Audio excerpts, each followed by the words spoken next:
Tous. Donc je m'appelle Steven Dolbeau, c'est moi qui anime aujourd'hui cette plénière.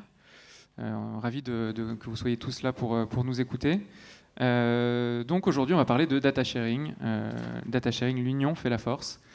La convergence des data est une dynamique forte en Europe et celle-ci ne se limite pas à l'open data qui reste une modalité parmi d'autres. Elle se décline aussi sous forme d'accords, point à point, entre industriels, de véritables marketplaces de données ou encore de hubs puissants et sectoriels permettant d'animer des comités d'intérêt et de recenser les bonnes pratiques. Plus largement, ces initiatives sont indispensables et stratégiques dans la course mondiale à l'intelligence artificielle. À l'échelle de l'entreprise, cette mise en commun des données est aussi un véritable enjeu pour gagner des parts de marché et développer de nouveaux insights. On vous propose donc dans cette conférence de découvrir des espaces européens de données, les modalités de partage et d'entrer dans le cercle vertueux du partage et de l'échange pour gagner en compétitivité. Pour cette conférence, nous accueillons donc Gaëlle Cherhuis-Potio, qui est juste là, directrice conseil de Hack Data Hub, Laurent Lafaille, cofondateur de Dawex, Roxane Adle-Aiguier, directrice du domaine de recherche Digital Society de Orange, et puis Denis Losfeld, directeur adjoint numérique groupe SNCF. Je rappelle que cette conférence est en direct sur la plateforme Pulse. Donc, si vous souhaitez poser des questions, vous pouvez le faire via la plateforme sur pulse.sido-lyon.com. On regardera tout au long de la conférence si on a des questions pour pouvoir les retransmettre. Avant de commencer, je voudrais que vous preniez tous une minute pour réfléchir à ce que vous attendez de cette conférence, aux questions que vous vous posez sur ce sujet, et de le garder en tête. Et si à la fin de la conférence, on n'y a pas répondu, de ne pas hésiter, pendant le quart d'heure qui nous restera, à lever la main pour nous poser vos questions. Alors, je voudrais commencer peut-être par Gaëlle. Est-ce que vous pouvez vous présenter et puis présenter Hack Data Hub ?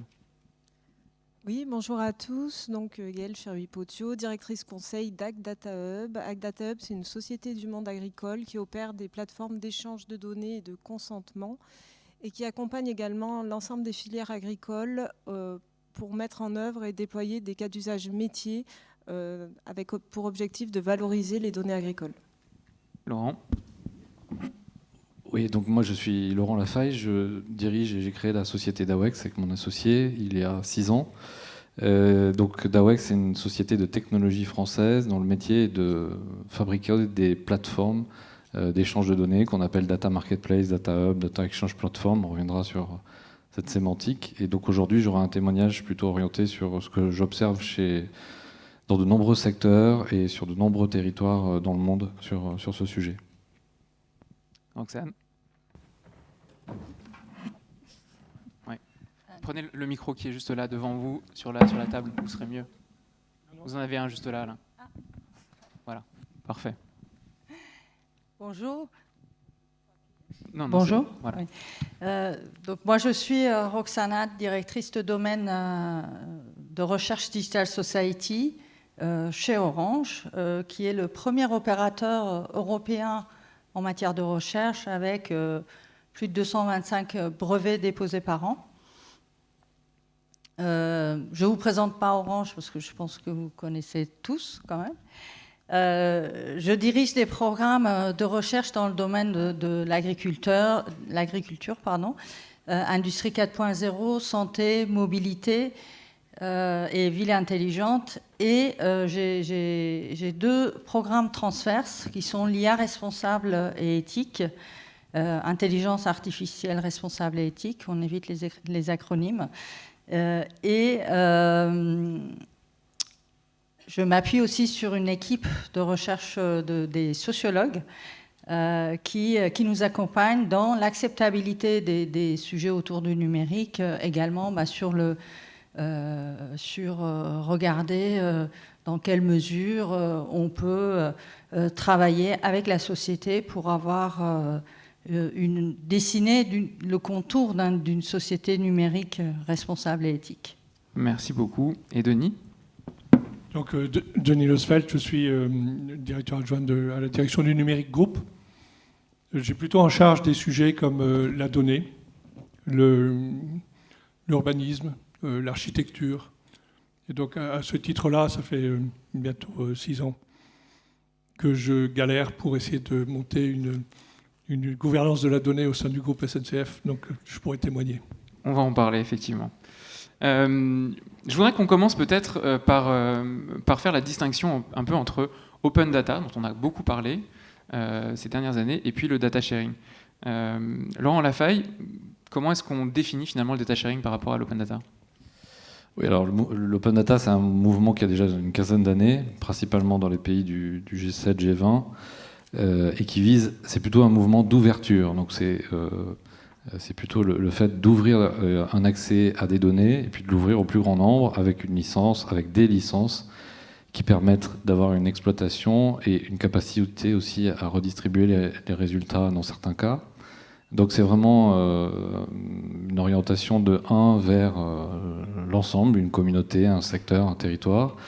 Le data sharing, c'est plutôt un terme générique qui englobe l'open data, mais aussi des cas d'usage qui touchent à des données qui sont régis par la propriété intellectuelle, et notamment ça peut être des accords commerciaux, des brevets, des activités, notamment si on parle du monde de l'entreprise, qui sont liées à des secrets ou des savoir-faire industriels.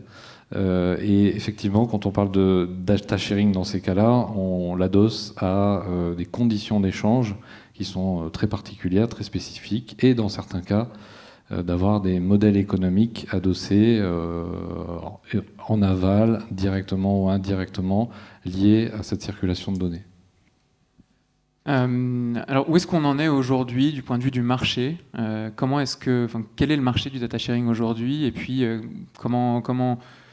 qu'il y a des zones géographiques, par exemple, qui sont en avance par rapport à d'autres ?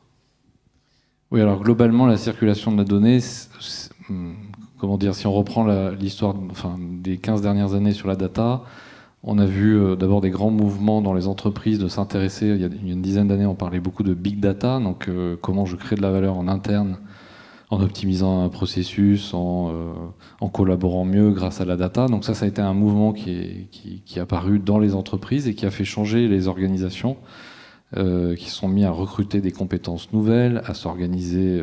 C'était aussi lié à une transformation numérique des entreprises, donc une manière de voir différemment la donnée, non plus comme un résidu d'un système d'information, mais comme un actif de l'entreprise. Donc le big data a beaucoup travaillé sur ces cas d'usage en interne. Ensuite, il y a eu plusieurs mouvements. Je l'ai dit tout à l'heure, l'open data était quand même un mouvement, mais qui a touché plutôt des organisations publiques ou des entreprises privées qui étaient soumises à souvent des obligations de le faire. Mais globalement, n'ayant pas de modèle économique, ça reste un sujet, ça reste un mouvement, mais c'est une toute petite proportion du gisement de données que produisent les activités économiques. Et donc on a vu un mouvement poindre, c'était celui de tisser des liens entre partenaires grâce aux échanges de données. Donc c'est assez facile à comprendre quand on est dans une industrie, dans sa verticale. Il y a des fournisseurs de rang 1, de rang 2, de rang 3. L'industriel a plutôt intérêt à tisser des liens privilégiés, et donc la donnée est un moyen de collaborer, de coopérer au sein de sa verticale sectorielle. Ça peut se faire aussi à l'échelle d'un territoire. Je suis une collectivité territoriale, j'ai des entreprises qui, pour mon compte, produisent de la donnée. J'ai des enjeux d'accéder à cette donnée et donc de couper les mécanismes de verrou sur la donnée. Donc ça, notamment en France, depuis quelques années, il y a des lois qui permettent d'éviter ces verrous forts. Donc, toutes ces initiatives, alors il y en a une qui s'opposerait un peu à ça, c'est tous les risques cyber, qui ont plutôt fermé la porte à il faut surtout pas ouvrir les données, il faut les protéger, les enfermer. Mais on voit bien que la cybersécurité, c'est un sujet structurant, maintenant qui est pris au niveau COMEX, puisque ça touche à la sécurité de cet active data. Mais on voit aussi que ces enjeux de coopération grâce à la donnée, voire de création de valeur autour de son écosystème, deviennent des enjeux stratégiques. Quand, si je reprends mon exemple dans l'automobile, si mes fournisseurs de rang 1, rang 2 partent chez mon concurrent parce qu'ils établissent des relations beaucoup plus étroites sur leur projet de R&D, et on sait que c'est important dans ce secteur, et que c'est des investissements longs et importants, j'ai plutôt à créer ce centre de gravité, d'attractivité grâce à mes données, et donc d'avoir une approche ouverte, enfin en tout cas maîtrisée. Et on le verra un peu plus loin, la question de la confiance est clé, et elle se décline sur la donnée de plusieurs manières. Alors du coup, je repose ma question, est-ce qu'il y a des secteurs ou des zones géographiques qui sont vraiment plus en pointe dans le data sharing? Oui, alors sur les secteurs d'activité, je dirais qu'il n'y a pas un secteur qu'on pourrait mettre plus en avant. Je mets de côté toute la donnée qui est liée au monde publicitaire, puisque ce n'est pas le sujet d'aujourd'hui, et c'est un univers qui est déjà très structuré et qui a été bouleversé par le RGPD. Mais si on prend l'exemple de l'agriculture, Gaël y reviendra, c'est pas forcément le premier secteur auquel on pense quand on pense à partage de données. Et pourtant, les agriculteurs français se sont organisés et on aura un témoignage sur ce sujet. Donc c'est pas un sujet de maturité d'un secteur, c'est plutôt un sujet de maturité d'une direction générale, d'un groupement sectoriel. Et ça, on le retrouve dans de très nombreux secteurs, que ce soit la distribution, l'énergie, l'agroalimentaire, le tourisme. Il y a des gros enjeux en ce moment sur l'accès aux données touristiques. À chaque fois qu'il y a un GAFA dans un secteur d'activité, in fine, il provoque ce questionnement. Ça, c'est pour la question des secteurs et leur maturité. Ensuite, sur les territoires, tout à l'heure, j'ai parlé des pays du G7 et du G20. C'est vrai qu'on retrouve quand même cette magnitude sur ces questions de data sharing dans ces zones géographiques-là. Et quand on parle du G20, on parle de tous les territoires, enfin, tous les grands continents dans le monde. Dans la polarité, on pourrait dire que l'Europe a pris le leadership avec le RGPD de s'intéresser et puis d'obliger de manière extraterritoriale des entreprises qui n'étaient pas européennes à s'intéresser à la question de la donnée. Et ça a créé un mouvement du coup dans les autres pays de la part des pouvoirs publics de se dire on doit mettre en place des mécaniques d'adéquation avec ce RGPD. Donc un des premiers, ça a été le Japon avec des accords de libre-échange qui a intégré le volet de la circulation de la donnée. C'était extrêmement nouveau, il y a 2-3 ans. Et on voit des mouvements, alors on l'a vu en Californie, sur la protection des données personnelles. On le voit en Inde. En ce moment, au Moyen-Orient, les Émirats arabes unis sont très moteurs sur ces sujets et prennent un peu les devants, comme est en train de le faire aujourd'hui sur l'Europe sur les données industrielles, en annonçant un grand projet de réglementation sur toutes les données. Donc globalement, le monde de la circulation de la donnée suit le monde de l'économie. Il n'est pas découpé et donc la dimension maturité des pays, elle est très liée aussi au pouvoir public qui réglemente et qui donne des cadres de confiance. Merci. Roxane, comment est-ce que chez Orange vous appréhendez le data sharing? Alors chez Orange, Orange a un cadre très particulier de data sharing.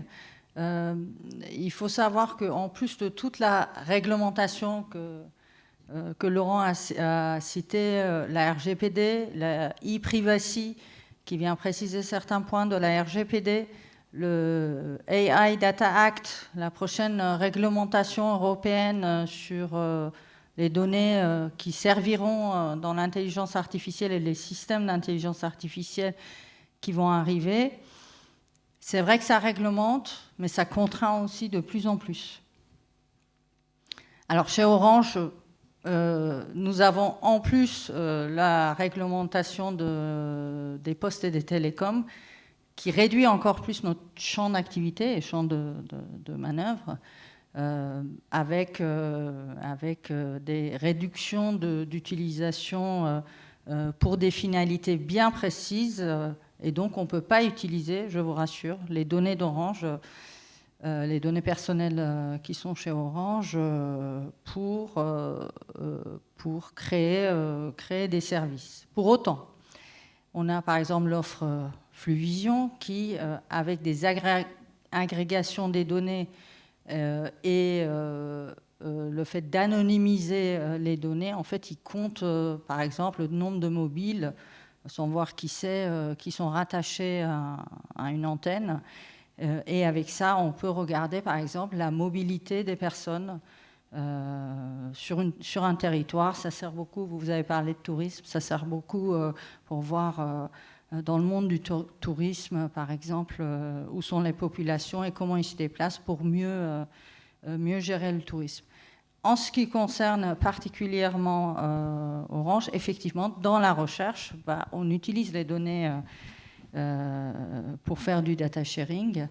On fait du data sharing et on utilise les données pour travailler sur les futurs produits et services. Et souvent, d'ailleurs 99% du temps, on utilise les données ouvertes publiques et on n'utilise pas les données d'Orange parce que nous sommes contraints nous-mêmes, on ne peut pas les utiliser pour faire de la recherche et créer des services.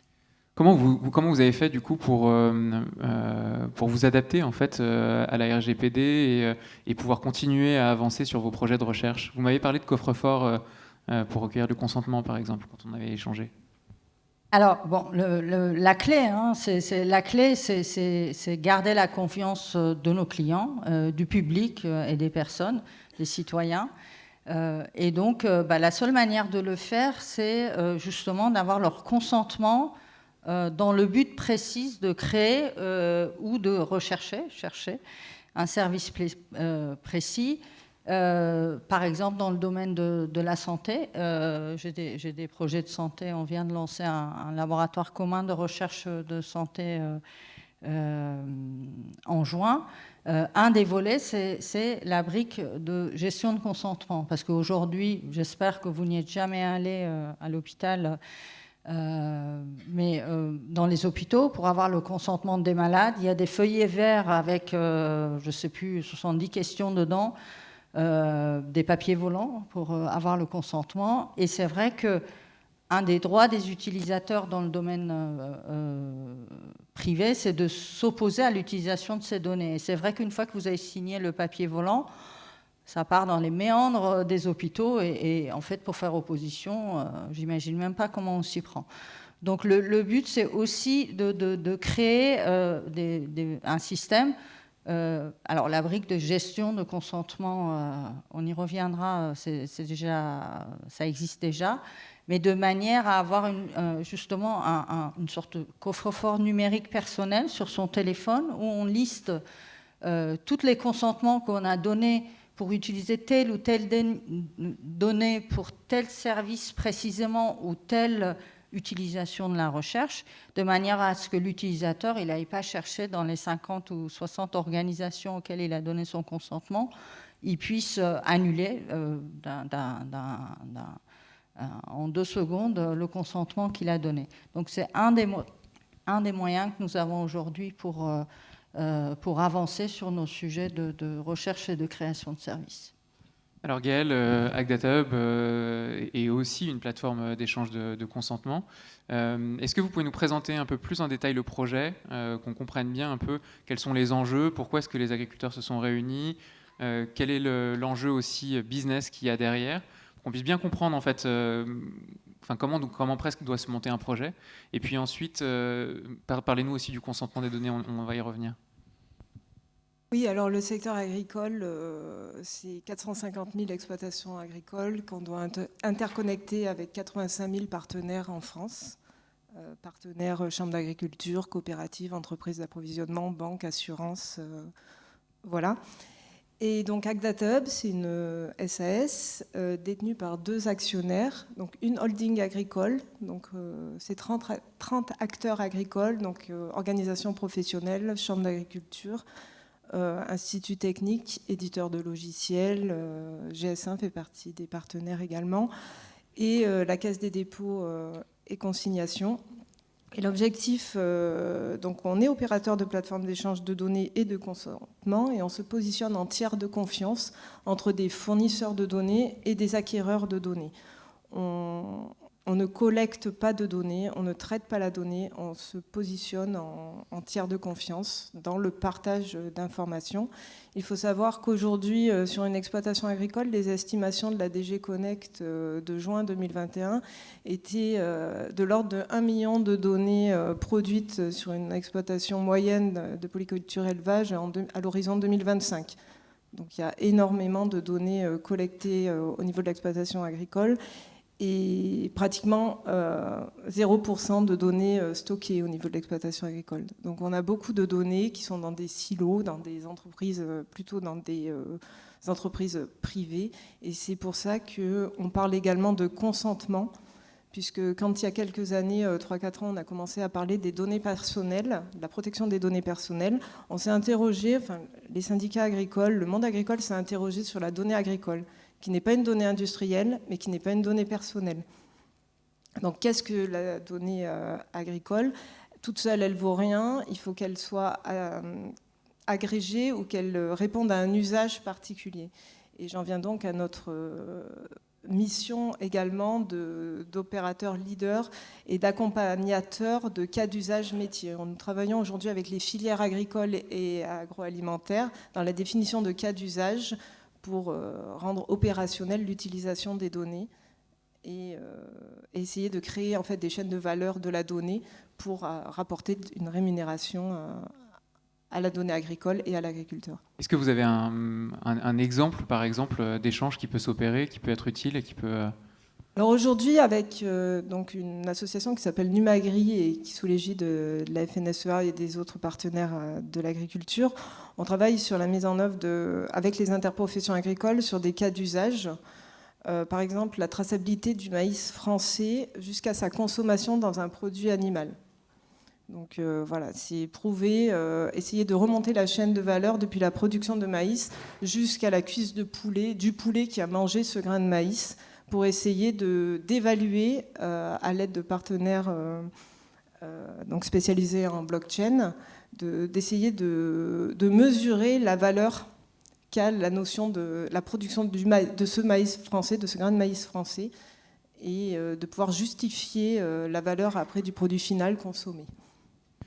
Je voudrais poser peut-être une dernière question sur le sujet à Laurent, sur la question de finalement, est-ce que la réglementation, c'est plutôt une opportunité ou une contrainte?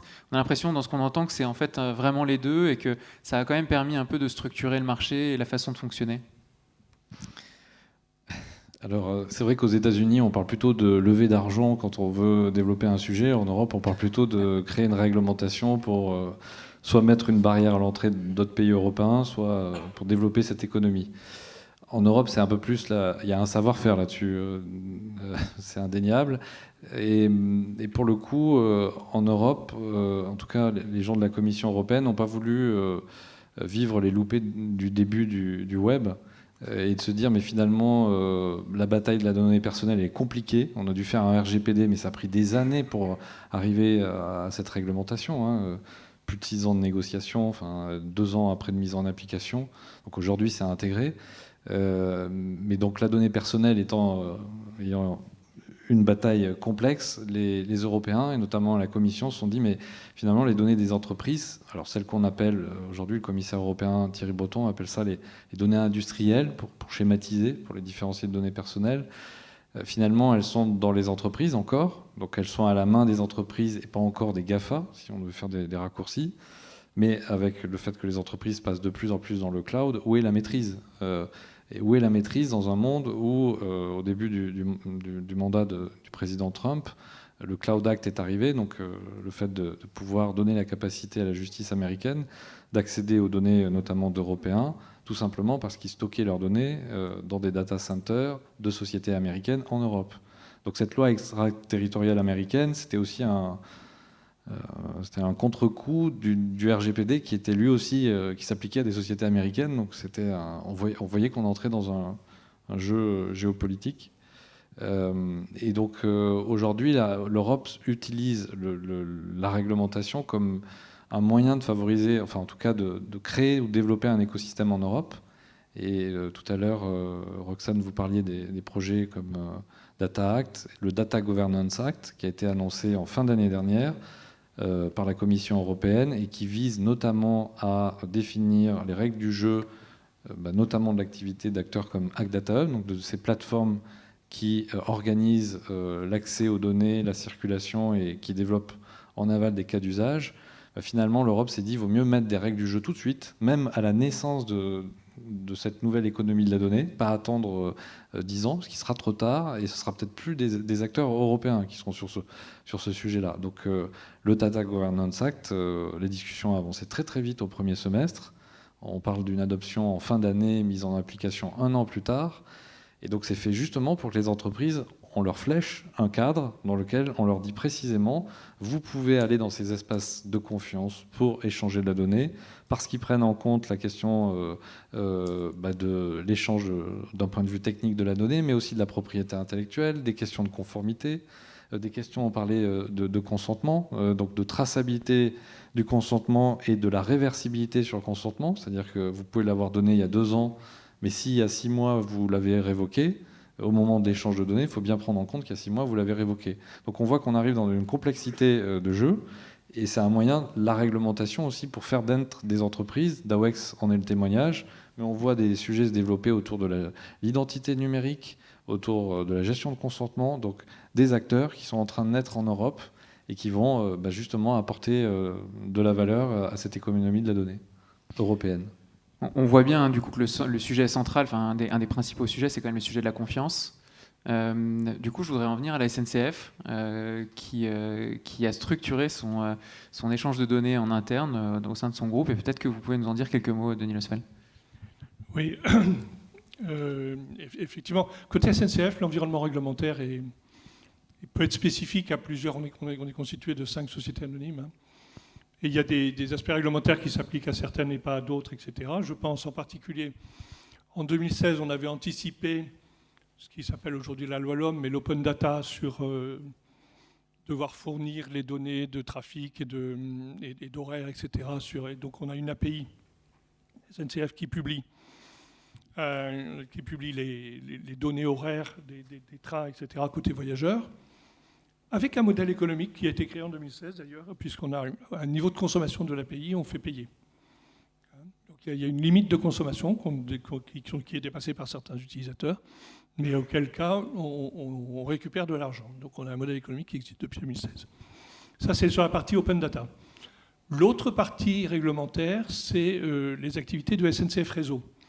SNCF Réseau, c'est le gestionnaire d'infrastructure et on est censé, côté transporteur, être en concurrence avec d'autres transporteurs. Donc il n'est pas question que quand un transporteur demande des sillons, c'est un slot dans l'aérien, c'est un morceau d'espace-temps sur les rails, on va dire. Donc c'est un horaire de départ, un horaire d'arrivée sur un trajet origine-destination. Quand un transporteur demande un sillon, il n'est pas question que le transporteur SNCF soit au courant qu'il y a une demande sur ce même sillon. Sinon, ça serait facile d'essayer de contrer la demande. Donc on a des obligations réglementaires qui sont pilotées par l'Agence de régulation du transport et de l'ART, et qui fait ça. Ce contexte-là a créé pas mal de désordre, c'est pour ça que je parlais de galère, pas mal de désordre au sein de la SNCF sur la capacité qu'on avait à partager nos données en interne groupe.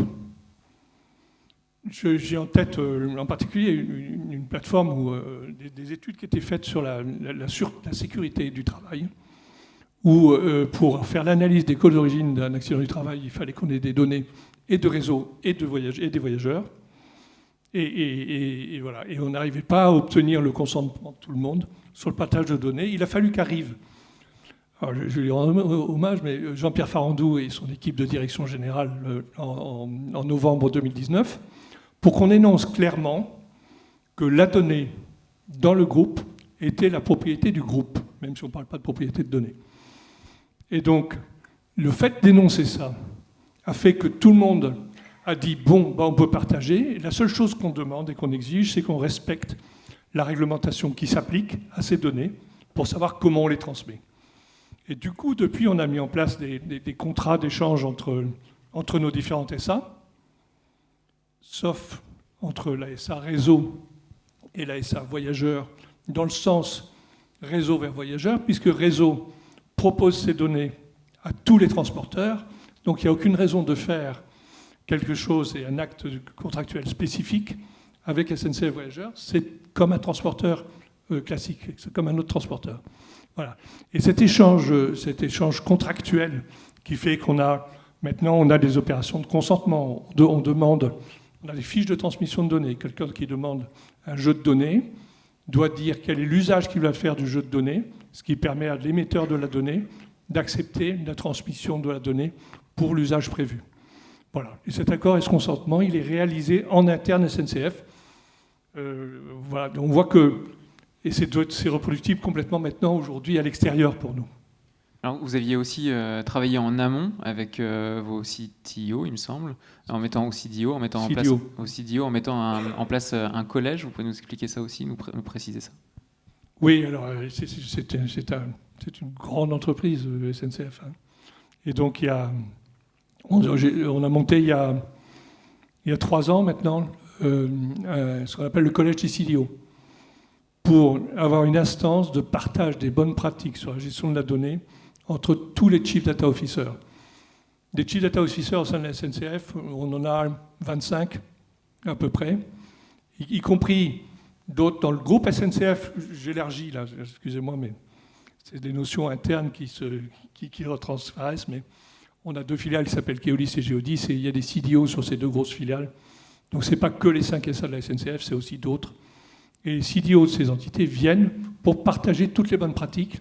On anime ce collège, on propose des formations sur la gestion de la data, etc. Ça marche très très bien, et c'est un facteur de réussite et d'entraînement sur cette mise en place contractuelle et sur cette obtention du consentement. Roxane, ça m'amène à penser finalement comment est-ce que vous travaillez avec votre service marketing, avec le service marketing d'Orange. Sur nous, recherche ou oui, nous vous, recherche. C'est ardu, je vous avouerai. J'étais un peu jalouse en fait en écoutant la SNCF. Parce que comme je vous le disais, nous-mêmes en interne, nous n'avons pas le droit, pour faire de la recherche, d'aller chercher les données du réseau, des antennes, etc., y compris d'ailleurs Orange France, qui est l'entité qui les produit. Il n'a pas le droit de les utiliser pour autre chose que pour superviser le réseau, le réparer, etc. Ce qui est en soi un peu compliqué pour nous en recherche, puisque c'est nous qui créons et imaginons les réseaux de demain. Donc pour voir, par exemple, imaginer la résilience du réseau de demain, l'adaptabilité, on voit qu'on a de plus en plus des catastrophes naturelles qui font tomber des antennes ou le réseau ou des bouts de réseau.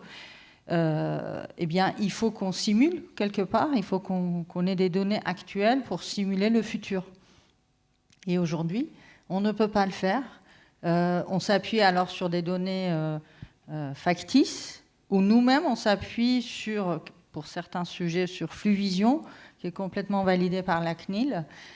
Et donc le marketing, c'est pareil. Le marketing, il travaille ou bien avec consentement, encore une fois, ou bien on utilise les données ouvertes d'autres et pas les nôtres. En fait, c'est ce que j'ai dit. Excuse-moi. Nous aussi, on utilise Fluvision. Oui, oui, non, mais c'est vrai que Fluvision... Pour l'analyse des flux d'arrivée en gare. C'est vrai que Fluvision, par exemple, on travaille actuellement avec eux pour élargir un peu les indicateurs qu'ils produisent à d'autres fins que du tourisme, sur d'autres verticaux. Mais rien que pour créer les indicateurs, on a besoin de regarder les données pour les créer. Et ces données-là, effectivement, aujourd'hui, on ne les a pas ou on utilise effectivement... Enfin, c'est un cercle vicieux pour nous. Vous utilisez du coup aussi donc des données externes que vous allez chercher. Alors, vous parliez en open, mais du coup aussi en data sharing ou pas ? Alors, en data sharing, nous-mêmes, oui et non. C'est-à-dire que le métier de l'opérateur est très particulier. Ça dépend de quoi on parle et sur quoi on travaille. Nous, on est plutôt fournisseur de briques de consentement, comme avec Hack Data Hub, de façon à pouvoir justement partager les données tout en sécurité, en gardant la valeur et la propriété privée. Et donc que nous-mêmes, on utilise bien sûr chez nous, mais je dirais on est au même niveau que les autres, même pour nos données à nous, en fait.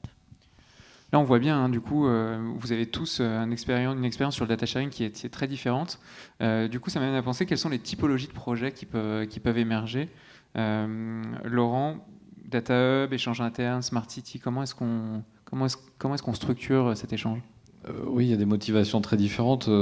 Quand on parle de Data Hub, alors Hack Data Hub, c'est même son nom, et c'est un nom d'ailleurs qui est beaucoup repris aujourd'hui lorsqu'on parle de territoire ou de secteur dans lequel on veut se mettre d'accord sur l'accès ou la distribution des données. Donc Hack Data Hub est un bel exemple d'un secteur d'activité qui est, tu l'as dit Gaël, avec beaucoup d'entrepreneurs que sont les agriculteurs, qui sont représentés par leurs instances professionnelles et qui a été un des premiers secteurs à aussi établir des chartes éthiques autour de la donnée, donc à s'intéresser aussi à ces questions du devenir de la donnée de ses propres adhérents, c'est-à-dire les agriculteurs.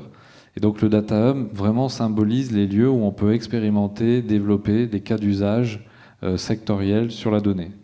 Et Gaël pourrait en citer aussi bien dans l'élevage, dans le domaine des végétaux, etc. Quand on parle de... Il y a un autre mot qui vient quand on parle de ces sujets d'échange de données, c'est le mot data marketplace, un terme aussi anglo-saxon, qui est plus utilisé dans le cas où il y a un enjeu fort de commercialisation de la donnée.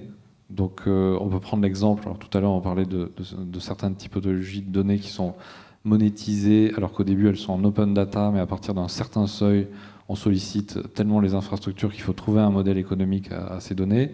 Mais on peut penser aussi à des données qui sont liées à une activité commerciale, par exemple un acteur du retail, qui a souvent des fournisseurs qui sont des très grandes marques, souvent beaucoup plus grosses que lui, des marques mondiales.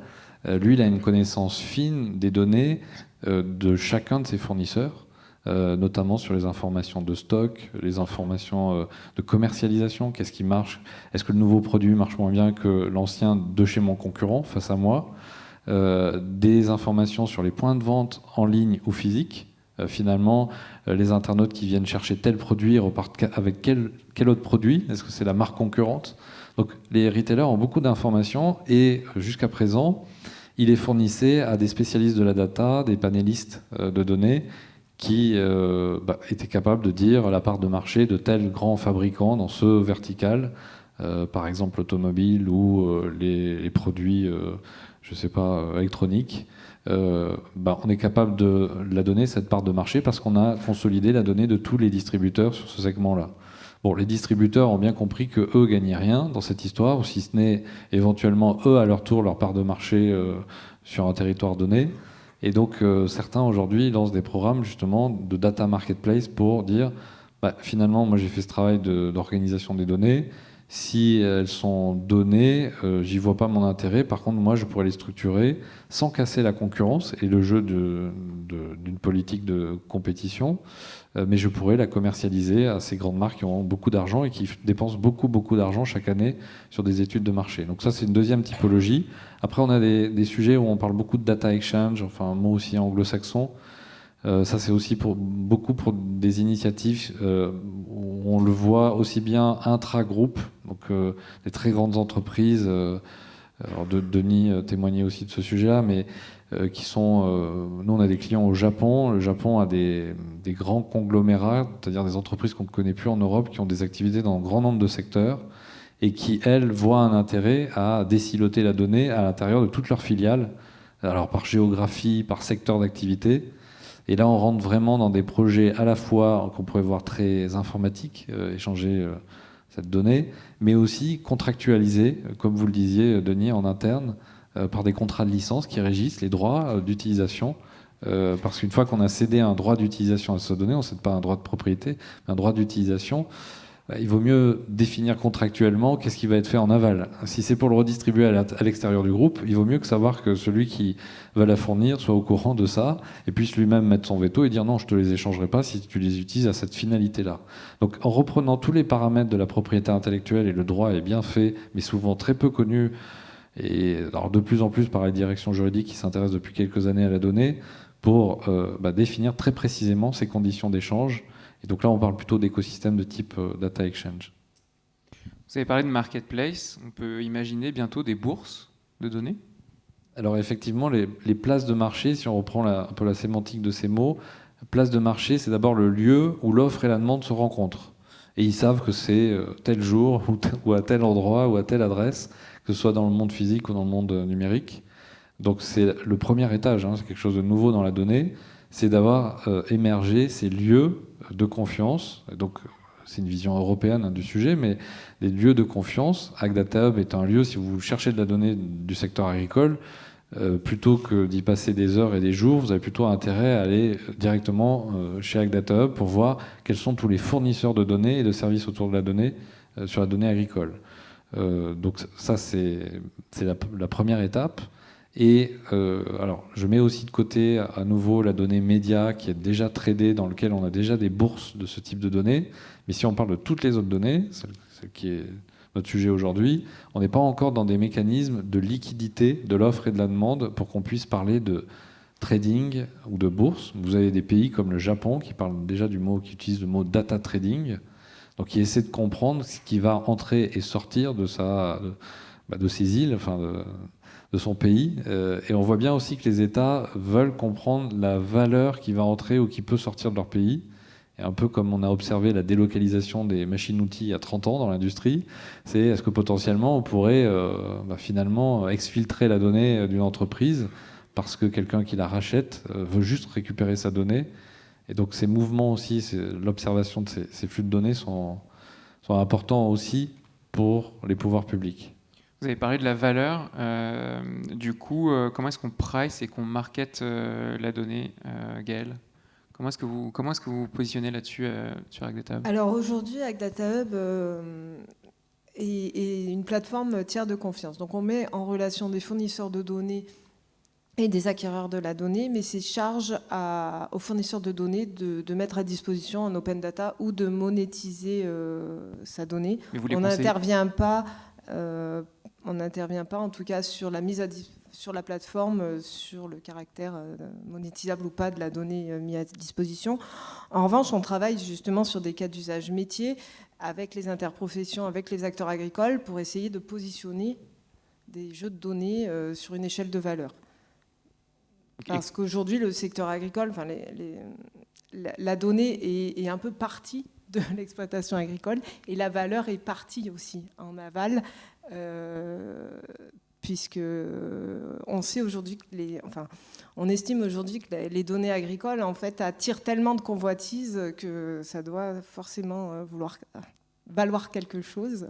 Et donc là, aujourd'hui, avec le système de consentement, d'identité numérique, qu'on travaille en co-innovation avec Orange et avec Dawex, l'idée, c'est bien de remettre l'agriculteur au centre de ces données et de lui redonner le pouvoir sur ces données, sur la valeur de ces données. Et sur quels critères, du coup, vous positionnez la valeur ? Vous disiez tout à l'heure que vous positionniez la valeur... comment est-ce que Alors, vous les conseillez ? c'est des cas d'usage. Après, c'est nos cas d'usage métier. Du fait de notre gouvernance agricole, les cas d'usage filières sont validés par un comité d'éthique. Alors, je ne vais pas vous donner dans telle filière, ça rapporte tant, mais l'idée, c'est justement de créer une échelle de valeur aujourd'hui. Laurent, vous avez peut-être quelque chose à préciser là-dessus, sur le pricing ? Oui, la question du pricing, elle n'est pas évidente parce que... contrairement à une bourse où il y a déjà des habitudes de transaction, quand on parle d'une donnée, je ne sais pas moi, quelle est la valeur de l'information de savoir qu'un camion en ce moment est vide dans le nord de l'Europe et que plutôt que rouler à vide pour rentrer, il aurait plutôt intérêt de rouler à plein. Donc pour un autre industriel, ça peut avoir de la valeur parce que lui, il va pouvoir livrer ses pièces ou son matériel en temps. Donc combien vaut cette donnée dans ce cas présent ? Aujourd'hui, dans quelques années, ce sera l'historique des transactions sur ce type de données. Aujourd'hui, c'est encore le jeu de l'offre et de la demande. Donc, c'est pour ça qu'on parle de place de marché. Et c'est parce qu'on expose une offre à une demande qu'on commence à avoir des premiers échanges et que ces premiers échanges définissent un premier standard de prix. En réalité, la question de l'échange, de la valeur du prix, du pricing de la donnée, il est très lié aussi à la question de la disponibilité de la donnée. Vous pouvez avoir une donnée qui est extrêmement rare. Alors, pas du tout nettoyée, doublonnée, où il y a beaucoup de travail à faire, mais si elle est unique sur le marché, ou qu'elle est inaccessible, son prix, on imagine que c'est sa rareté. Donc on revient à l'économie de base, à comment on price un produit, un service. Et dans l'histoire de la data, on en est tout au début de cette économie-là. Et ces espaces de confiance, d'échange de données, permettront d'enregistrer à terme ces informations et de pouvoir s'interconnecter. Ça, c'est aussi une vision de cette économie de la donnée. C'est que finalement, l'agriculture va pouvoir se connecter à des espaces d'échange de données dans l'agroalimentaire, dans le tourisme, parce que tous ces sujets sont très liés. Roxane, quand vous menez vos projets de recherche, est-ce que vous réfléchissez déjà au modèle économique possible qu'il peut y avoir derrière ? Alors, modèle économique, des services, oui. Modèle économique des données, oui aussi, quelque part.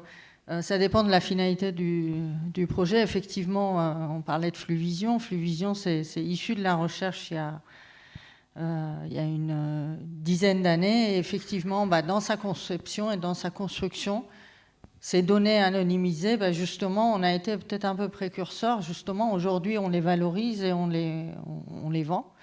Donc oui, quand c'est opportun, on y pense. Mais j'allais exactement dire ce que Laurent a dit, c'est-à-dire que sur des sujets aussi nouveaux, que ce soit la donnée ou autre chose, ce qui est important, ce qui définira sa valeur, ça serait l'offre et la demande dans un premier temps. Après, on peut avoir une bourse et des surenchères dessus, mais aujourd'hui, comme c'est le début, effectivement, c'est une question d'offre et de la demande et de la preuve que la donnée, elle est intègre. C'est-à-dire qu'elle n'a pas été modifiée, elle n'a pas été biaisée, etc. Et donc, ça en soi, c'est un vrai, ce sont de vrais sujets de recherche parce que pour l'acheteur qui va mettre, comme vous disiez, les données rares, il faut qu'il soit sûr que le jeu de données qu'on lui donne, c'est exactement ce qu'il a prévu, ce qu'on lui a promis, qu'il est non biaisé, qui est complète. Et puis avec un transfert sécuritaire, parce que si entre-temps, il y a quelqu'un qui pique le jeu de données et que vous avez payé, je sais pas, des milliers d'euros dessus, eh bien c'est problématique pour la personne. Donc chacun de ces sujets-là, c'est vraiment un vrai champ alors pour nous de la recherche, mais c'est de l'innovation et ce sont des sujets que effectivement Laurent... j'imagine que vous travaillez et puis avec Data Hub on travaille dessus parce que c'est la donnée de bout en bout, c'est-à-dire à la sortie de la production de données jusqu'au moment où on l'utilise, il faut que la donnée effectivement reste intègre et qu'elle soit exploitable correctement. Bon, super, vous m'avez convaincu, donc j'ai envie de me lancer là maintenant dans le partage de données. Quels sont les points de vigilance? Quelles sont les choses sur lesquelles il faut que je fasse attention si je me lance dans un projet? Peut-être on peut avoir un petit retour d'expérience de la SNCF quand vous avez mis en place ce partage de données. Quelles sont les choses qui n'ont pas forcément marché et vous dites la prochaine fois on fera différemment pour cette raison? Ou quelles sont les choses que vous avez tout de suite pris en compte? J'adresserai plutôt les choses qui freinent actuellement encore le partage de données, qui sont le temps qu'on met à accepter de fournir un jeu de données avec un usage prévu.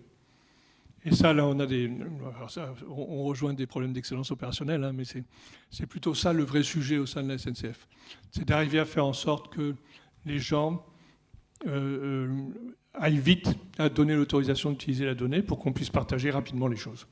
Voilà. Et ça, c'est un vrai sujet sur des tas de choses, des plateformes comme Dawex ou Dawex, je ne sais plus. Dawex. Les plateformes permettent d'accélérer ce genre d'échange. Donc, c'est tout l'intérêt de ce type de plateforme. Aujourd'hui, je dirais qu'on bute essentiellement sur la capacité qu'ont les individus à instruire le sujet rapidement. C'est donc aussi un sujet de management. C'est vrai. Roxane, un point de vigilance, si j'ai envie de me lancer. Moi, le point de vigilance, c'est vraiment ce que je disais, c'est vraiment la sécurité. Et je suis d'accord que la plus grande difficulté, c'est d'être sûr que ces données sont légaux, leur utilisation sont légaux, c'est-à-dire vous avez le droit d'utiliser ces données, c'est-à-dire que derrière la réglementation est suivie, ou bien il y a consentement. Et aussi, la notion de finalité est très importante parce que les données en soi, bien sûr, ils ont de la valeur, mais elles sont transmises pour des finalités bien précises.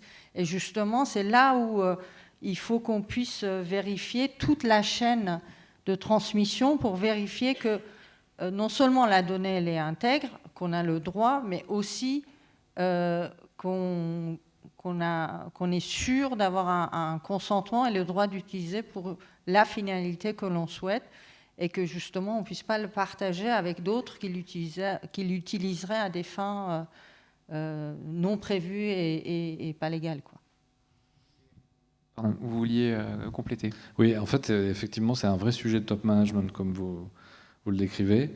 Si le top management n'est pas convaincu de ce sujet-là, personne ne peut y aller dans l'entreprise, puisqu'on parle de données, donc de savoir-faire, on parle de risques, etc.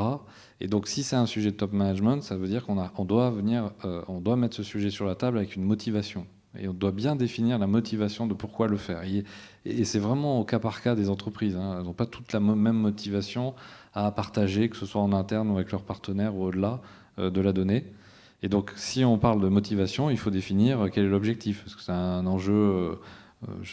Je discutais avec un industriel du nord de l'Europe dans l'industrie du plastique. Il a fait un produit 100% renouvelable, sauf que, vu le plastic bashing, c'est-à-dire le fait que ses produits ou ceux de ses concurrents ne se retrouvent pas au bon endroit, lui, il a un enjeu de distribuer sa donnée au pouvoir public et aux acteurs du recyclage et de ceux qui collectent les déchets. Donc il n'a pas du tout, son objectif, c'est pas de monétiser sa donnée, c'est de simplement la donner aux bonnes personnes, aux bonnes organisations, pour qu'elles puissent dimensionner des capacités éventuellement de recyclage de ces produits. Parce que lui, il a fait son effort industriel et il se dit, si je ne vais pas plus loin, mon industrie va s'effondrer. Donc à chaque fois, il faut revenir sur la motivation. Et comme une fois qu'on a traité la question de la motivation et des objectifs, après, effectivement, on peut décliner la question de quelles sont les menaces, est-ce qu'il y a un danger de donner de l'information à mes concurrents, oui, non. Est-ce que j'ai un risque juridique? Est-ce que j'ai bien vérifié la manière dont j'ai collecté ces données et finalement qu'il y a le vrai droit d'utilisation ou la vraie capacité à la distribuer? Et donc, c'est aussi un travail de direction juridique. Et puis à la fin, c'est une matière technologique, technique. Les directions informatiques, tous ceux qui travaillent sur ces sujets, comment je la mets à disposition. Donc, c'est pour ça qu'à la fin, ça devient un projet. On parle souvent de gouvernance quand on parle de données, mais la question de data sharing, c'est aussi un sujet de gouvernance d'entreprise. Gaël, quel peut être le rôle d'un data scientist dans la mise en place d'un projet comme ça? Alors, dans le secteur agricole, déjà, c'est un secteur très dynamique en innovation, un secteur très innovant. Oui, ça c'est vraiment quelque chose d'ailleurs qu'on peut peut-être vraiment souligner, c'est qu'en fait on a vraiment souvent une appréhension de l'agriculture telle que celle qui pouvait être pratiquée par nos parents, nos grands-parents, alors qu'en fait aujourd'hui c'est un milieu qui est très technologique et où il y a énormément de data, de robotique, d'échanges de données, etc. Oui, il y a beaucoup d'échanges de données, c'est un secteur très connecté. Mais c'est aussi les solutions proposées doivent aussi s'adapter sur un temps long. C'est un secteur de temps long qui doit être adapté à un cycle de production. Voilà. Et donc les innovations doivent prendre en compte. Ça implique beaucoup de connaissances en fait avant de lancer une solution d'innovation, parce qu'il faut des connaissances en agronomie, en technique agricole, en élevage, pourquoi pas. Et associer ces données métiers aux mathématiques pour définir des algorithmes, les entraîner et pour après produire des solutions innovantes qui doivent faire leur preuve sur un temps long. Donc c'est pas forcément comme des outils de web marketing où c'est moins rentable parce qu'on n'a qu'une saison et on ne doit pas se planter sur la saison. Voilà, et donc aujourd'hui, en fait, il y a un manque de formation d'experts data. On a besoin d'experts data qui connaissent le contexte agricole et à la fois des informaticiens qui soient capables de comprendre le contexte pour construire des solutions et répondre aux besoins. Est-ce que le partage de données, c'est quelque chose qui peut se traiter au niveau d'une PME ? Alors aujourd'hui, nous pensons que la technologie n'est plus un frein, notamment par des solutions de plateformes d'échange telles que nous proposons. Nous travaillons donc avec des partenaires technologiques comme Dawex, Orange, et on propose donc à tout type d'entreprise des formules d'abonnement. On est en mode SaaS pour acquérir de la donnée ou la mettre à disposition. Donc c'est adapté, c'est pas plus un problème technologique. On est plus dans un problème lié au consentement, à comment récupérer des jeux de données propres, pour quel usage. Voilà. Laurent, vous vouliez réagir ? Oui, c'est vrai que souvent quand on parle de data, on parle de grands groupes, mais en réalité, si on veut utiliser aussi comme la data par rapport aux enjeux de la prochaine décennie, je parle notamment de la décarbonation des activités économiques, On voit bien que si vous prenez l'exemple de la logistique, tous les industriels ont optimisé depuis des années leur chaîne logistique. Et on leur demande encore de décarboner parce que la logistique coûte très cher en carbone. Mais leur difficulté, c'est de dire ça fait déjà des années qu'on fait ce travail-là, qu'est-ce qu'on va optimiser? Sauf que vous avez encore un quart des camions qui roulent à vide, tout simplement parce que ça coûte moins cher de le faire revenir du nord de l'Europe que de le laisser pendant 3 jours attendre une autre cargaison. Et donc on voit bien que la question de la donnée, elle va se jouer à l'échelle de tous les donneurs d'ordre d'une industrie ou d'une filière, et donc les PME. Et donc on voit bien que sur ces sujets, si on veut réduire ce carbone dans cette chaîne logistique, il faut pouvoir échanger des informations avec ces PME qui se retrouvent souvent dans cette chaîne de valeur de la logistique qui est vraiment formée de grands groupes et de toutes petites entreprises. Et donc la question, c'est comment on coopère avec la donnée, et y compris sur des sujets très sensibles comme finalement si mon concurrent, lui, a un stock à rapporter au sud de l'Europe, oui, j'ai des enjeux de décarbonation, en même temps j'ai des enjeux de confidentialité ou de savoir-faire, donc je ne vais pas tellement lui donner le fait que je produis bien en ce moment tel produit, mais en même temps j'ai ce camion et c'est cet impact carbone. Donc les enjeux de coopération, ils vont se faire à tous les échelons de l'industrie ou des secteurs d'activité, et pas seulement au niveau de grands groupes, mais aussi des PME. On n'aurait pas une petite réglementation là qui serait bien utile pour ça? Non? Je pense que, comme on l'a dit, l'Europe est déjà bien fournie en réglementation. Mais, ce qui est important, c'est d'avoir des règles de bonne conduite. En fait, c'est des usages. Et c'est vrai que je rejoins ce que disait Laurent sur les PME. Et globalement, justement, cette donnée, elle va être au centre, pour moi, d'organiser des écosystèmes non organisés, en fait. Un peu comme vous disiez, les logisticiens, entre eux, ils ne discutent pas. Vous disiez, entre les concurrents, ils ne discutent pas. Nous, on a l'exemple de l'énergie, par exemple. L'intérêt des syndicats d'énergie est différent des collectivités. L'intérêt des collectivités avec les pouvoirs... Les consommateurs est différent, et donc de mettre en place une plateforme d'échange de manière à non seulement justement protéger tout ce qui est propriété intellectuelle de chacun des données ou des métiers de chacun, mais de pouvoir le partager. Par exemple, les collectivités, de cette manière-là, ils diminuent. Ils ont une vue plus globale de la consommation d'énergie au niveau de leurs bâtiments publics, et ça leur permet de diminuer leur consommation d'énergie. Et ce sont des informations qu'ils avaient de manière très fragmentée et au cas par cas, bâtiment par bâtiment. Et aujourd'hui, ça permet pour eux justement d'organiser tout ça autour de la donnée qui leur permet justement d'avoir de la valeur, pas monétaire directement parce qu'ils ne le revendent pas, mais de la valeur parce qu'ils diminuent leur consommation.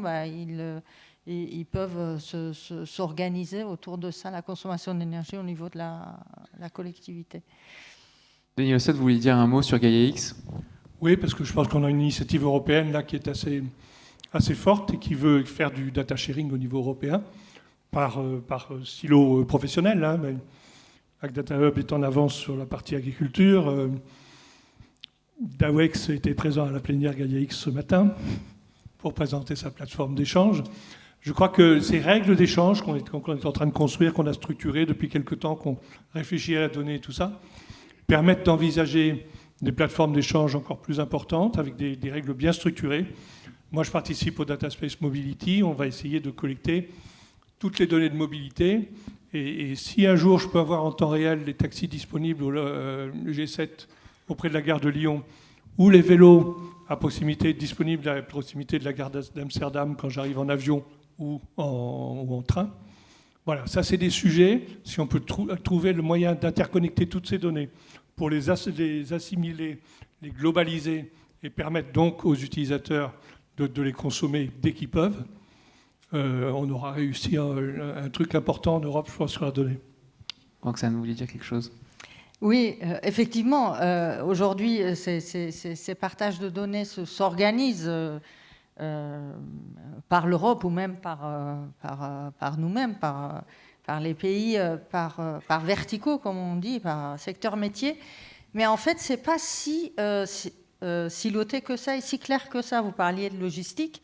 Avec les agriculteurs, à un moment, il faudrait bien transporter le blé d'un point A à un point B, ensuite le transformer d'une manière ou d'une autre. Donc avec les secteurs industriels, ça s'interface. Ensuite, il faut l'emmener chez les distributeurs, etc. Donc finalement, effectivement, ça s'organise par verticaux, mais à un moment, ça s'organise aussi, bon an, mal an, en horizontal, parce que malgré tout, cette même donnée, en fonction de son utilisation, elle devrait être utilisée pour avoir plus de fluidité. Vous parliez de diminution d'empreinte carbone, c'est un des enjeux aussi de ces données, de pouvoir les utiliser au mieux pour diminuer notre empreinte carbone aussi. On voit bien la toile qui commence à se créer, en fait, la toile de l'échange des données. On va prendre des questions dans 2 minutes. Je voudrais juste que chacun des intervenants me dise en une phrase ce qu'il souhaite qu'on retienne de ce qu'il a dit pendant cette heure d'échange. Peut-être en commençant avec Gaëlle. Avec l'agriculture numérique, on est vraiment sur des enjeux de souveraineté alimentaire, de souveraineté numérique.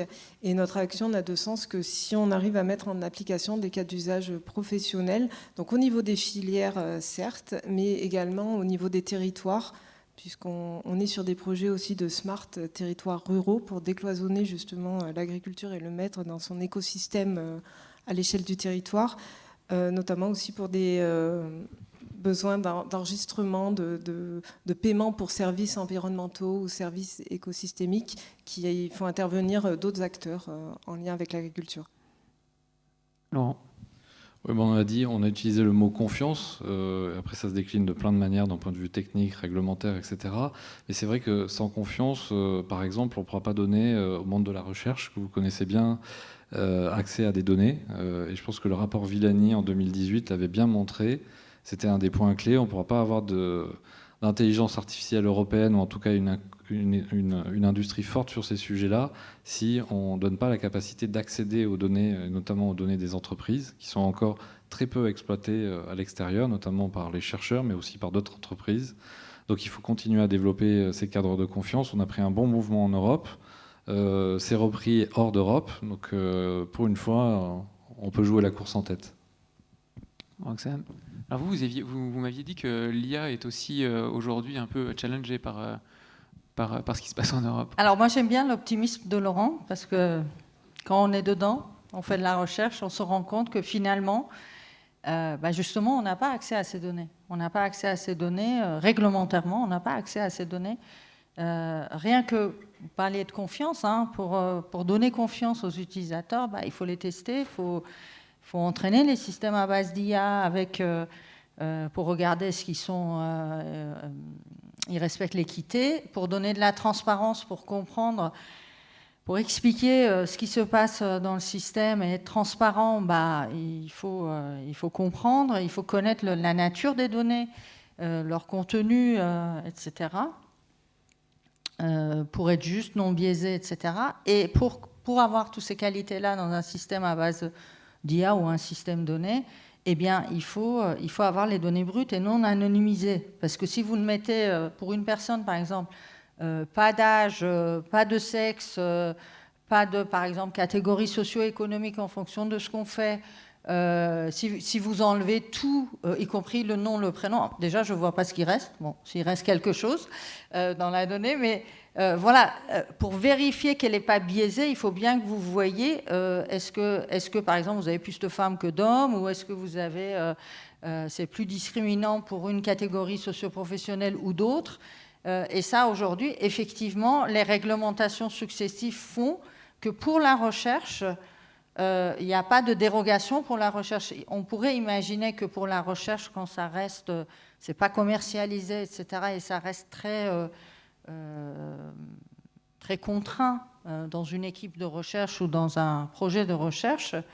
Mais aujourd'hui, alors certains pays de l'Europe ont fait cette dérogation, puisqu'il y a cette liberté-là, mais la France ne l'a pas fait. Et donc la France aujourd'hui, on fait autrement avec le consentement, mais le consentement peut biaiser les choses aussi, parce que c'est uniquement les gens qui consentent. S'ils ne sont pas équilibrés, eh bien, voilà. Bon, je vais quand même vous donner du coup votre mot de la fin. Qu'est-ce qu'il faut retenir de votre intervention ? Ce qu'il faut retenir de mon intervention, c'est que malgré tout, je rejoins ce qui est important avec l'échange, le partage de données, c'est de garder la confiance de tout l'écosystème. Et ces données sont un vrai levier de performance pour les entreprises, quelle que soit l'utilisation qu'ils en font, que ce soit interne ou commerciale.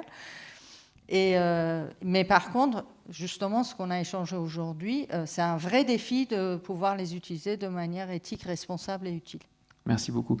Denis Lecel ? Très court, je rejoins Laurent et du coup aussi Roxane.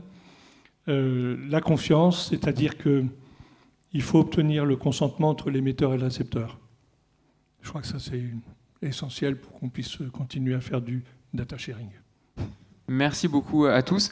Alors, c'est le moment, vous pouvez poser vos questions, n'hésitez pas à lever la main et puis on vous fera passer un micro. Pas de questions, on a été exhaustif, j'ai du mal à le croire.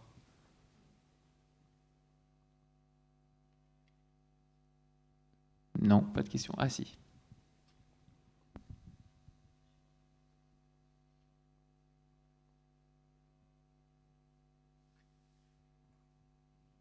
Bonjour, vous avez parlé beaucoup de confiance. Moi, j'aimerais savoir un petit peu comment ça se passe pour vérifier que justement l'utilisation des données avec les contrats qui sont mis en place entre l'utilisation et le récepteur des données.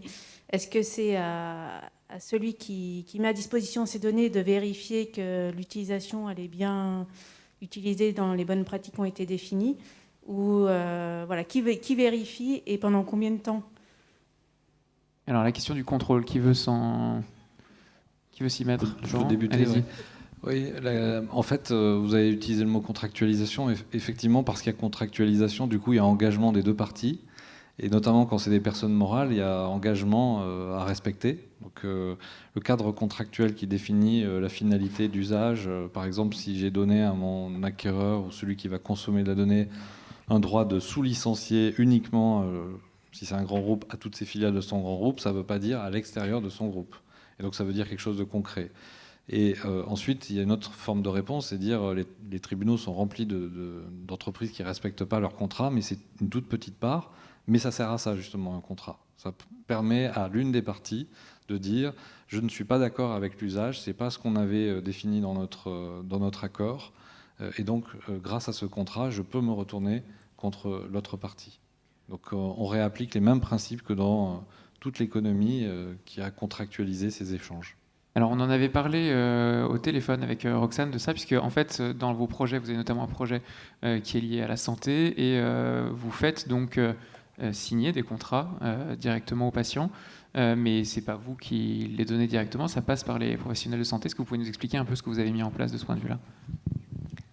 Alors effectivement, nous, on n'est pas en relation directe avec les patients ou les utilisateurs, parce que c'est souvent aussi c'est de la médecine prédictive.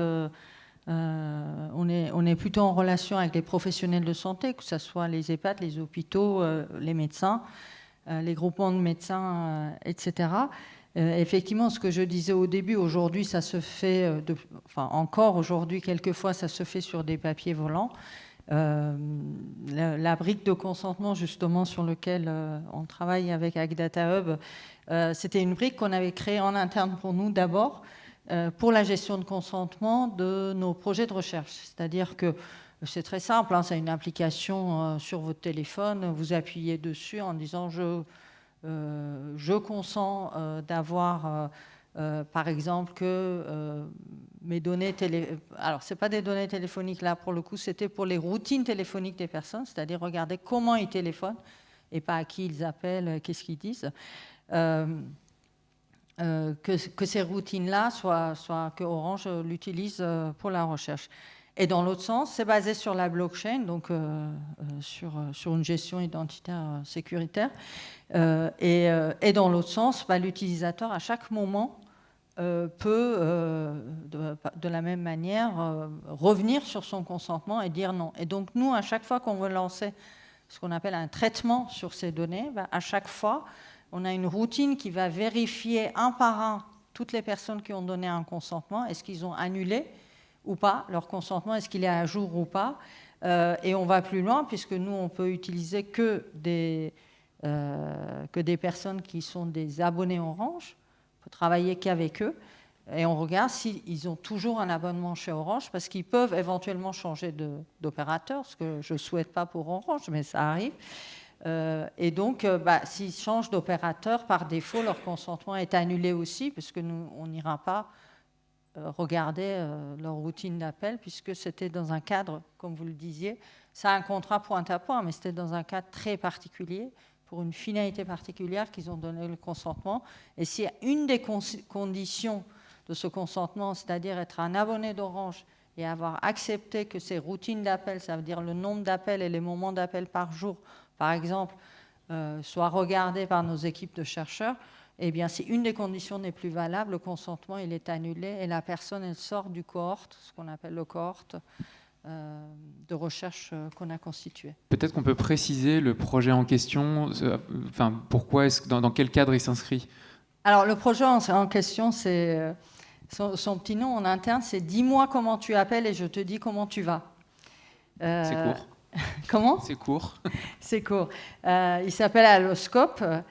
C'est un projet, en fait, on s'est rendu compte que chacun d'entre nous, vous avez une routine d'appel. C'est-à-dire chacun d'entre nous, en fonction des jours de la semaine, des moments de la journée, on a un comportement d'appel téléphonique qui est assez régulière et routinière, que ce soit fixe ou mobile d'ailleurs.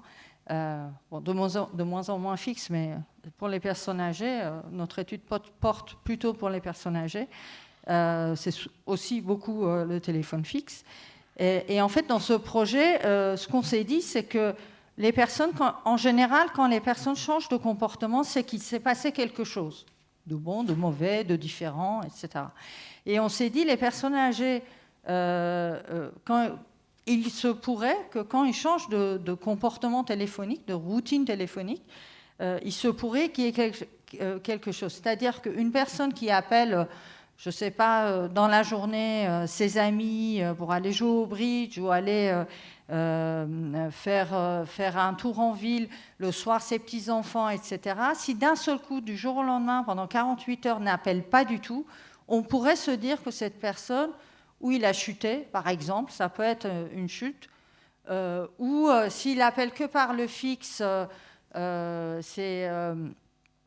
ne peut plus se déplacer pour aller attraper le téléphone fixe, ou voilà, il se pourrait qu'il y ait un problème, et donc on appelle le professionnel de santé qui s'en occupe, que ce soit le médecin traitant, que ce soit les centres de seniors des villes, etc., en disant éventuellement pour cette personne-là, il se pourrait qu'il y ait un souci. Peut-être pas, peut-être que la personne est partie en voyage, il n'appelle plus. Mais ça permet de faire ce qu'on appelle de la médecine prédictive, de manière à ce que les personnes ne soient pas isolées, ne soient pas en état éventuellement de dépression, n'aient pas chuté, et qu'on puisse les garder le plus longtemps possible en autonomie chez eux. Et c'est ça le but vraiment de nos projets, et de ce projet-là particulièrement. Merci. Est-ce qu'il y a d'autres questions? Oui, madame, là-haut. Un petit peu d'exercice, Florence Oka.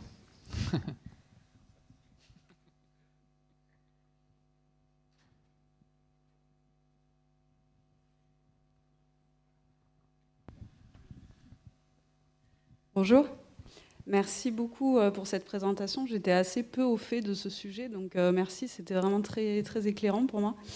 J'avais une question concernant vous avez parlé tout à l'heure de la concurrence et de l'intérêt peut-être d'entreprises qui sont concurrentielles d'échanger de la donnée. C'est vrai que c'est quelque chose qui peut paraître assez contre-intuitif. Vous avez donné l'exemple, par exemple, des transporteurs, des camions qui revenaient à vide. Est-ce que vous avez d'autres exemples, en fait ? Denis ou Laurent? Laurent, peut-être? Je ne sais pas s'il y a des exemples qui vont me venir, mais c'est vrai que la question de collaborer avec ses compétiteurs, c'est des sujets nouveaux. Et sur la data, ça paraît assez naturel quand on a des défis comme réduire son empreinte CO2. Et certains industriels sont en train de réfléchir effectivement en disant moi j'ai déjà réduit beaucoup depuis ces dernières années, puisque les industriels n'ont pas démarré hier sur ces sujets-là. et de se dire, bon, maintenant, il faut peut-être passer à l'étape d'après, et l'étape d'après, ce sera de le faire avec nos concurrents, parce que justement, notre filière sera peut-être plus vertueuse ou sera moins mis à l'index, parce qu'on aura fait des gros efforts dans les 5-10 prochaines années. Des hubs, du coup, qui pourraient se créer au niveau des clusters, par exemple. Et l'État, justement, finance, avec des appels à projets, l'État français, des projets de mutualisation des données de filières. Donc ça, c'est des projets importants parce que l'État a compris que c'est un gros enjeu. En ce moment, il y a un appel à projet 100 millions d'euros, donc financement public, jusqu'à 50% d'un coût de projet. Donc c'est très significatif. C'est des projets de 2 à 10 millions d'euros, donc avec aussi d'impact. Et ça concerne toutes les filières professionnelles françaises. Il n'y a pas un secteur qui est privilégié à d'autres. C'est justement, allez-y, acteurs économiques de filière, organisez-vous, même si vous êtes concurrent, sur ces enjeux d'accès ou d'échange de données. Merci à tous. On arrive au bout là, de notre heure et quart de conférence. Donc merci encore d'avoir été présents. Si vous avez d'autres questions, je pense que vous pouvez venir solliciter tout de suite là, nos intervenants. Merci à nos intervenants aussi pour la qualité de leur intervention. Et puis, je vous souhaite une très bonne après-midi au CIDO. À bientôt. Bon après-midi. Merci.